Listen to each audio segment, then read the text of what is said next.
Assalamu alaikum. Bismillahirrahmanirrahim. So I'm making another video to talk about a couple of things. First of all, some people have been making some requests for me to make a video about how I came to Islam. So I will go through that. And I also have a couple messages. So I guess, where should I start? Well, I was raised a Christian, and my dad is actually a minister, and we attended church every Sunday when I was young, and I always had like a strong sense of moral values and all that sort of stuff, and I always had such a passion and love for God, and I've always loved the Prophet Jesus, peace and blessings be upon him, but there was a lot of questions and a lot of things that didn't make sense to me. Like the Trinity, for example, just never made sense to me, and kind of not seeing God as one, even though I know in Christianity they say he is one, but it didn't make sense to me. And a lot of inconsistencies in the Bible, and no offense to any Christian out there at all. And and I looked at people in society and the way young people my age are acting, people that claimed to love God and would preach about it all the time, but then go out and do these things that were completely against their religion. Not to say that people of all religions do that, I'm sure, and I've seen that as well in all different religions, Hindus, Jewish people, Muslims, everybody. But I think I had a couple good friends, and they seemed to really be grounded and have a good sense of morals and just be so peaceful and blessed and happy. And they were Muslim, and they seemed to have this closeness to God that I really admired, and he was so important to them. And this got me interested. Now, in the beginning, we used to debate a lot, actually. I would defend my views, and my friend would defend theirs. And I was so stubborn, and I would listen, but I didn't really listen. I was more just thinking about what I was going to say next, instead of really thinking about what they were telling me. And I went over to one of my Muslim friend's houses just to study, and they were just talking to me about Eid, and talking to me about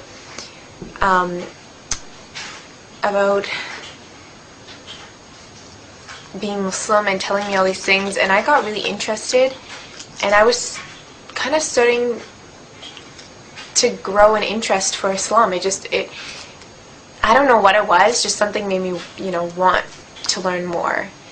And it was weird because I was completely against it before, and I just had this complete turnaround, this complete change. And the more I started to learn, the more sense it started to make. I actually went and visited another convert sister, and she told me a lot that was like, wow, it explained all the things that didn't make sense to me in Christianity. And Islam had no mistakes. It's perfect in my eyes, and I'm sure in a lot of people's, and it just brought me such peace, like peace of my mind, and it just making a sacrifice for Allah and really taking time out of my day to pray and things like that just really felt like I was worshiping in the right way. I wasn't just living my life how I wanted to, and I kind of had God on the side. God was first, always first. And this made me feel a lot closer, and it just felt really right.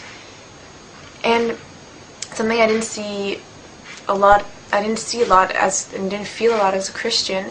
And I went and visited the mosques a couple times, and that is amazing. I tell any person out there who's interested in Islam, just go to the mosque and listen to a good lecture, and your eyes will be opened, because there are some really good lectures out there that I heard at the mosque that were just incredible and really, really touched my heart and soul. And this just kind of pulled me even more towards it. And it was a very, very slow process. I didn't tell my friends. I only told one of my friends, my close friend, that I was interested. And I didn't tell my family because I was scared of people judging me. And I was scared because my dad is a minister. And not because I thought he would be mad, because my father is an amazing, great person. And I know he would never force me to do anything.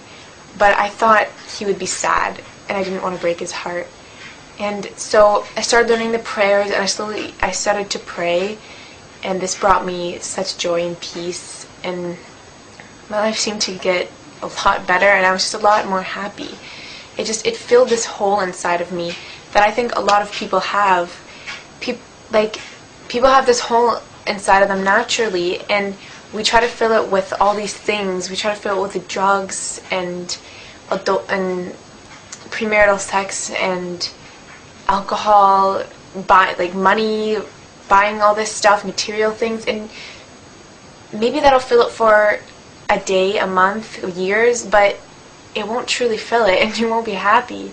And the only thing that can is God, and I finally felt like I was whole, like it was filled. And that was what was really, really amazing.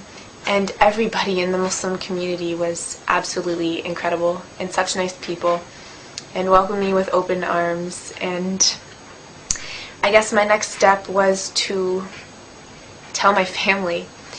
And so I told my friend, I had mentioned it to my dad slowly, and my dad was he was sad, but more than sad, he would ask me a lot of questions. Like, oh, so you don't believe Jesus died on the cross, you don't believe Jesus is God. And these questions hurt me because he made me feel like I was forsaking, like I was doing something bad to Jesus, but I wasn't, because I still loved him, and he's still a great prophet, and I still have that love for him, but he made me feel like I was abandoning him or something. And he asked me really tough questions, and that was tough, but he's accepted it now, and I know he's still sad, but he's actually reading the Quran and learning more about Islam and seeing how many lies are told out there. And my mom, on the other hand, she was more afraid, I guess you could say. She has that sort of stereotype, you know. She thought I was going to go and get kidnapped and not be allowed back and these crazy things. But once I explained to her that none of that's true and showed her a lot of things, she supports me a lot now, and it's amazing. It's great. And inshallah, that'll continue. So that's a very short, condensed version of why I converted, and maybe I'll make another longer, more detailed story later. I'm pretty tired. I just finished midterms. So the next thing I wanted to talk about was those of you who are born into Islam. Like, I know we are all born Muslims, but those of you who are raised Muslim, I see a lot of people who are raised Muslim, and they believe in God, and they have this amazing blessing to be raised that way, because I'm telling you, it is extremely hard to live with a family who doesn't share your values. It's very, very tough. It makes you feel alone sometimes. And you have this amazing gift that your family gave to you, that God blessed you with. And a lot of you, and I see a lot of Muslims taking advantage of it. Like, they believe in him and they love him, and I see their love, but then they go out there and do all these things that are completely against the teachings of Islam. And I just wonder how someone can turn away from such an amazing blessing. And I'm just asking you to really, I know it's easy to take it for granted when you have always had it, because lots of things are like that, like having food and shelter and all these things that we have, we take them for granted because we always have it. And once it's gone, like in the month of Ramadan, once the food was gone, I was so excited on the day on Eid when I was like, wow, I can go out for lunch today at school. And it made me so excited, and I was so thankful for that food, and it was amazing. And you really realize things you take for granted. And I'm getting away from the point. And I just wanted to say that you have such a blessing, so please don't take it for granted. Research into your faith and what you've been given, and know that you are truly blessed. And